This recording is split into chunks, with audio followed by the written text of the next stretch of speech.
नमस्ते दोस्तों, स्वागत है आपका अपने चैनल स्टेट मिरर पर। आज हम बात करने जा रहे हैं एक ऐसे टॉपिक की जो बीते कई दिनों से सुर्खियों में है। जी हाँ, हम बात कर रहे हैं वक्फ की। वक्फ क्या होता है, इसकी शुरुआत कब और कैसे हुई, वक्फ बोर्ड का रोल क्या है और भी कुछ मज़ेदार फैक्ट्स जानेंगे। तो चलिए बिना टाइम वेस्ट किए शुरू करते हैं। वक्फ का मतलब क्या होता है? सबसे पहले समझते हैं कि वक्फ होता क्या है। आसान भाषा में कहें तो वक्फ एक इस्लामिक कॉन्सेप्ट है जिसमें कोई शख्स अपनी प्रॉपर्टी जैसे कि ज़मीन, बिल्डिंग या पैसे अल्लाह के नाम पर दान कर देता है। लेकिन ये दान ऐसा होता है, ये प्रॉपर्टी हमेशा के लिए अल्लाह की हो जाती है। इसे ना तो बेचा जा सकता है, ना गिफ्ट किया जा सकता है और ना ही किसी को इनहेरिट किया जा सकता है। इस प्रॉपर्टी से जो भी इनकम होती है वो चैरिटी के लिए यूज होती है, जैसे कि मस्जिद बनाना, स्कूल चलाना, गरीबों को खाना देना या फिर हॉस्पिटल बनाना। वक्फ करने वाले को वाकिफ़ कहते हैं और इस प्रॉपर्टी को मैनेज करने वाले को मुतवल्ली। ये एक ऐसा सिस्टम है जो इस्लामिक लॉ के तहत चलता है और इसका मकसद है समाज की भलाई करना। अब बात करते हैं वक्फ की हिस्ट्री की। वक्फ का कॉन्सेप्ट इस्लाम के शुरुआती दिनों से ही मौजूद है। कहा जाता है कि इसकी शुरुआत खुद पैगंबर मोहम्मद के समय हुई थी। एक हदीस के मुताबिक हजरत उमर को खैबर में एक ज़मीन मिली थी। उन्होंने पैगंबर से सलाह मांगी इसके साथ क्या करें। पैगंबर ने कहा था, इस ज़मीन को अल्लाह के लिए दान कर दो ताकि इसकी इनकम से गरीबों और ज़रूरतमंदों की मदद हो। बस यहीं से वक्फ की नींव पड़ी।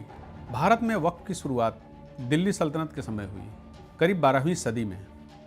मोहम्मद गोरी ने 1185 में मुल्तान की जामा मस्जिद के लिए 2 गांव दान किए थे और इसकी देखभाल शेखुल इस्लाम को सौंपी थी। इसके बाद जैसे जैसे इस्लामिक हुकूमत बढ़ती गई, वक्फ प्रॉपर्टीज़ की तादाद भी बढ़ती गई। फिरोज शाह तुगलक के समय में वक्फ को और ऑर्गेनाइज किया गया। उस समय वक्फ नामे यानी एंडोमेंट्स डीड्स बनाने का चलन शुरू हुआ।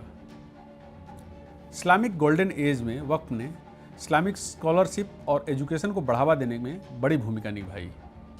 उस समय मस्जिदें, मदरसे और अस्पताल वक्फ की प्रॉपर्टी से ही चलते थे। लेकिन प्री ब्रिटिश इंडिया में वक्फ का इस्तेमाल कभी कभी कन्वर्जन और कल्चरल अप्रोप्रिएशन के लिए भी हुआ।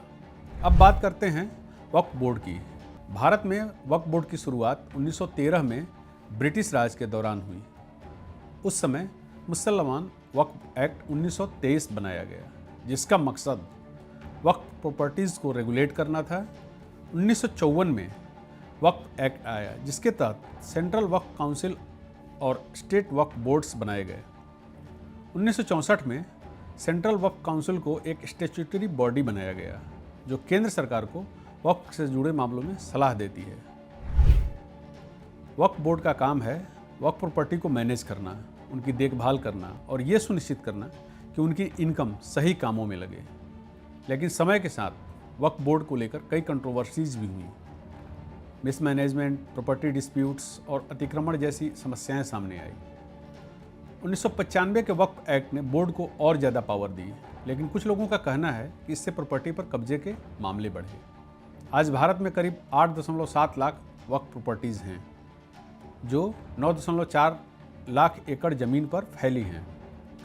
ये इतनी बड़ी संख्या है कि भारत में रेलवे और डिफेंस के बाद सबसे ज़्यादा ज़मीन वक्फ बोर्ड के पास है। चलिए अब कुछ मज़ेदार फैक्ट्स जानते हैं।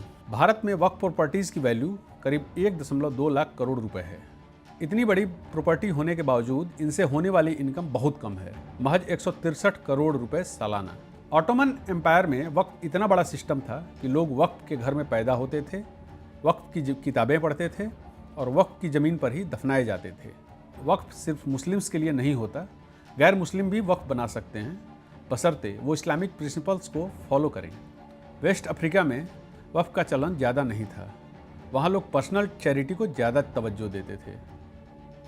भारत में वक्फ बोर्ड को लेकर कई डिस्प्यूट्स हैं, जैसे सूरत में एक हाउसिंग सोसाइटी का प्लॉट वक्फ बोर्ड ने क्लेम कर लिया और वहाँ नमाज शुरू हो गई थी। तो दोस्तों ये थी वक्फ की पूरी कहानी। ये एक ऐसा सिस्टम है जो सदियों से समाज की भलाई के लिए काम कर रहा है, लेकिन इसके साथ कुछ चैलेंजेस भी हैं। आपको वक्फ के बारे में क्या लगता है? कमेंट्स में ज़रूर बताएं।